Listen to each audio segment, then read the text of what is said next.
जिला स्तरीय कृषि और कृषक जंत्रपाति मेला द्वितीय दिन पहुंची देखुए जॉर्ज हाई स्कूल फील्ड ये होची तेरे एक नहीं कौन सब आज कार्यक्रम आम संगे जिला कृषि अधिकारी प्रसन्न कुमार मिश्र तर आप स्वागत करुच्ची आज द्वितीय दिन पहुंचला कृषि आप जंत्रपाति मेला तो कौन केते जन चाषी आज एकत्रित हेले कौन सब विषय सब रिहाती रही देखो आज आम बरगढ़ जिलार तीनोटी ब्लॉक रो 200 चाषी डक जाइए अतिथि हिसाब से आ जो मैंने आसी से एठू जहाँ शिखिबे तांकर एरिया रे से केंद्र प्रचार प्रसार करेंगे जहाद्वारा आमर आर्थिक मानदंड जोटा सरकार कहते 2 गुण 3 गुण हो चाषीर मानदंड तेणु से आमर ये बंदोबस्त कराई जहाद्वारा बर्तमान जो फार्म मेकानाइजेशन मेला मध्य बहुत किसी कथा कहवाई से टॉपिक दि जाऊँगी आज जैविक कृषि हो फार्म मेकानाइजेशन कौ यांत्रिक हाँपाई से हो सॉइल स्टाटस केम चेंज होता हो इंटीग्रेटेड फार्मिंग सिस्टम करके किसी गुण बढ़ेबे तारी पर आम डिस्कसन होता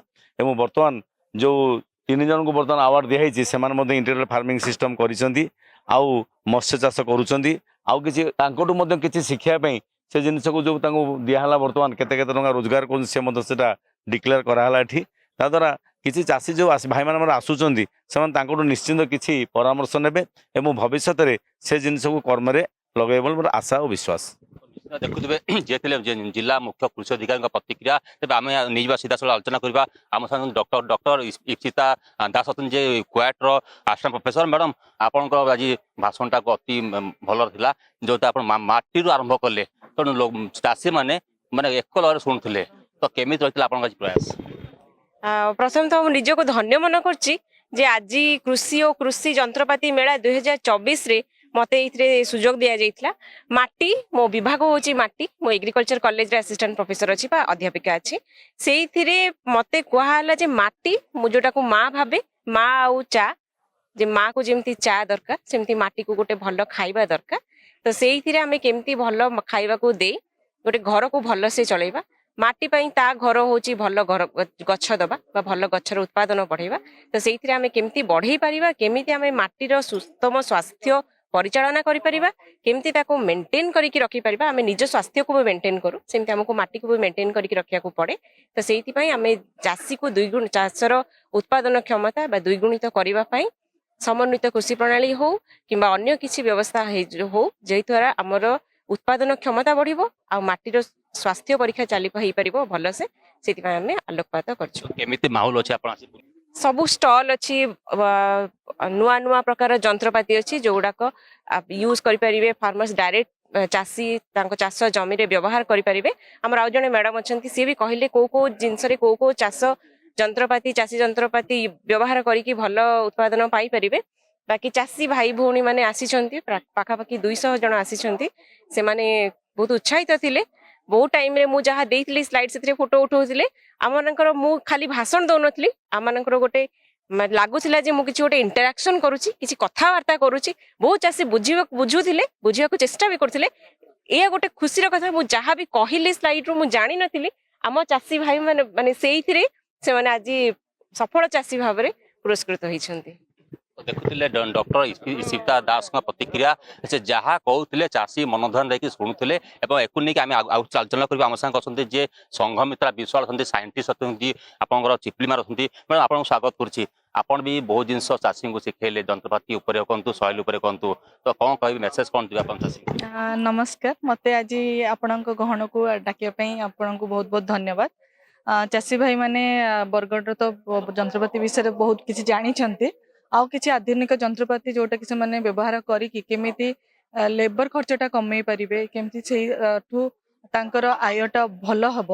आउ प्रॉफिट अधिक आसीबो से विषय आज जानिया को पाइले से आउ से जंत्रपाति को केमिति व्यवहार करेंगे केमती चयन करेंगे केमती रक्षणाबेक्षण करेंगे ता विषय आलोकपात करी आउ से भाई माने तो बरगढ़ जिलार बहुत जंत्रपाति को लेकिन से बहुत प्रोग्रेसिव अच्छा आउ बहुत विभिन्न नुआ नुआ जंत्रपाति केमती आसू ड्रोन ठू आरंभ करिक आमर नुआ मॉडल ट्रैक्टर हो कि जहाँ भी नुआ जंत्रपाति हो से विषय जानते एवं से विषय जाना को उत्साहित होती।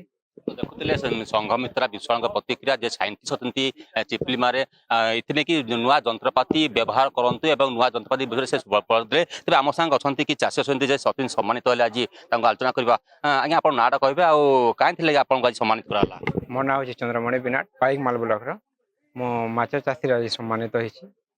ଆଉ ମୁଁ ଛୋଟରୁ ଛୋଟ ପ୍ରୋଜେକ୍ଟରୁ ଷ୍ଟାର୍ଟ କରିଥିଲି। ମୁଁ ଯାହା ଶିଖିଛି ମୋ ବାପାରୁ ସବୁ ଶିଖିଛି ଆଉ ସେଥିରୁ କରିଥିଲି। ଏବେ 1.2 ହେକ୍ଟରରୁ ଏବେ ଷ୍ଟାର୍ଟ କରିଛି। ମୁଁ ଇନକମ୍ ବି ଠିକ୍ ହେଉଛି, ଠିକ୍ ଅଛି ସବୁ। ତ କ'ଣ ସବୁ ସୁବିଧା ପାଉଛ ମାନେ କୃଷି ବିଭାଗ ତରଫରୁ? ଏବେ ଏବେ ପର୍ଯ୍ୟନ୍ତ ତ କିଛି ସୁବିଧା ମୁଁ ପାଉନଥିଲି। ଏବେ ଯେଉଁ ପ୍ରେଜେଣ୍ଟରେ ଯେଉଁ ଏଫଓ ସାର୍ ଅଛନ୍ତି ସେ ମୋତେ ଫାର୍ଷ୍ଟ ଟାଇମ୍ ଏବେ ଦେଇଥିଲେ, ସେଥିରୁ ମୁଁ ଏବେ ପାଇଛି ଏଇଟା 2021-22ରୁ। ତ କେତେ ଖୁସି ଅଛ ମାଛ ଚାଷ କରିକି? ବହୁତ ଖୁସି ଅଛି ସାର୍, ବହୁତ ଲାଭ ଅଛି ସେଥିରେ।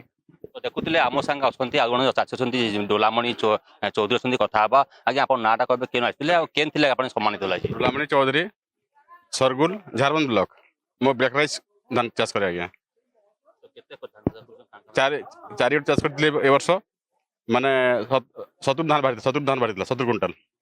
ଆଉ 2 ଲକ୍ଷ 59,000 ଧାନ ହେଇଥିଲା। 37 ଟଙ୍କା କେଜି ଧାନ ବିକା ହେଲା। ଆଉ କାଁ କାଁ ଚାଷ କରୁଛୁ? ଧାନ ଚାଷ କରୁଛୁ। ତ ଦେଖୁଥିଲେ ଯିଏ ଥିଲେ ଡୋଲାମଣି ଚୌଧୁରୀ ଥିଲେ, ତାଙ୍କ ପ୍ରତିକ୍ରିୟା ଶୁଣିଥିଲେ। ଆମ ସାଙ୍ଗେ ଅଛନ୍ତି ଆଉ ଜଣେ ଚାଷୀ ଅଛନ୍ତି ମହେଶ୍ୱର ପ୍ରଧାନ, ତାଙ୍କ ପ୍ରତିକ୍ରିୟା ନେଇଯିବା। ସେ ବି ସଫଳ ଚାଷୀ ଏବଂ ତାଙ୍କୁ ବି ସମ୍ମାନିତ କରାହେଲା। ଆଜ୍ଞା ଆପଣଙ୍କୁ ସ୍ୱାଗତ କରୁଛି। ଆପଣ ବି ଆଜି ସଫଳ ଚାଷୀ, ଆପଣଙ୍କୁ ସମ୍ମାନିତ କରାହେଲା। କେତେ ଖୁସି ଅଛନ୍ତି, କୋଉଠୁ ଆସିଥିଲେ ଆଉ କୋଉଥିଲେ ଆପଣ ସମ୍ମାନିତ କରାହେଲା? ସାର୍ ମୋର ନାଁ ମହେଶ୍ୱର ପ୍ରଧାନ, ବରପାଲି ବ୍ଲକ, ଗାଁ ହେଉଛି ବାରଗୁଡ଼ା। ଆଉ ମୁଁ ଗୋଟେ ଇଣ୍ଟିଗ୍ରେଟେଡ୍ फार्मर ଚାଷୀ हाँ, ଯେନ୍ଟାକି ବରପାଲି ବ୍ଲକର କୃଷି ଅଧିକାରୀ, ଆମର ହର୍ଟିକଲଚର, ଏଗ୍ରିକଲଚର, ଫିସरी, ଭେଟେନାରୀ ସମସ୍ତ डिपार्टमेंट जाकर मोर फार्म के गले। वाटरसेड डिपार्टमेंट रो फार्म फंडे मागणा मिलला। सब प्रकार फल गछ, फूल गछ, गाई अच्छा, आमर बतक अच्छा, कुकुड़ा अच्छा, प्रत्येक पनीपरिया, चिनाबादाम, डाली जात, तेल जात समस्त प्रकार चाष बास लगे आज मैं इंटीग्रेटेड फार्मिंग रे सम्मानित हो जाए। ତ କେତେ ଖୁସି ଲାଗୁଛି ଆଉ ଚାଷୀ ମାନଙ୍କୁ କ'ଣ ଆପଣ ମେସେଜ ଦେବେ? सर सरकार इंटीग्रेटेड फार्मिंग लगी फास्ट फेज 41,400 टका देते, सेकेंड फेज 56,000 देते, लास्ट फेजटा नाश बारताल गवर्नमेंट के पैसा मागिजन आसले देवे। और इंटीग्रेटेड फार्मिंग करूँ और समस्ते लाभबान रहन, सब प्रकार सुविधा अच्छे। और मुझे भी बहुत खुश अच्छे आज बरगढ़ जिला तरफ सम्मानित करवा लगे। ତ ଦେଖୁଥିଲେ ଜିଲ୍ଲା ସ୍ତରୀୟ କୃଷି ଓ କୃଷି ଯନ୍ତ୍ରପାତି ମେଳା ଜଜ୍ ହାଇସ୍କୁଲ ଫିଲ୍ଡ ଅନୁଷ୍ଠିତ ହୋଇଛି। ଆଜି ତ ଦ୍ୱିତୀୟ ଦିନ ହେଉଛି। ତେବେ ଏଠି ଦ୍ୱିତୀୟ ଦିନରେ ଦେଖୁଥିବେ ଦୁଇଟା ସାଇଣ୍ଟିଷ୍ଟ ଆଉ ଜଣେ ଡକ୍ଟର ପ୍ରଫେସର ଆସିଥିଲେ। ତାଙ୍କୁ ସବୁ ଚାଷୀମାନଙ୍କୁ ବହୁତ ଜିନିଷ ଉପରେ କହିଥିଲେ ଏବଂ ଚାଷୀମାନେ ବି ଉନ୍ନତମାନ ଚାଷ କରିବେ, ଏଥିଲାଗି କୃଷି ବିଭାଗ ତରଫରୁ 3ଟି ଚାଷୀଙ୍କୁ ଆଜି ସମ୍ମାନିତ କରାହେଲା। ଏ ଚାଷୀ ମାହୋଲଟା ଆଜି ଖୁସିର ମାହୋଲ ଦେଖାଇ ପଡ଼ିଛି। ବରଗଡ଼ କ୍ୟାମେରା ପର୍ସନ ବିରାଜ ସୁବାସ ଦ୍ୱାରା ରିପୋର୍ଟର ଟୁଡେ।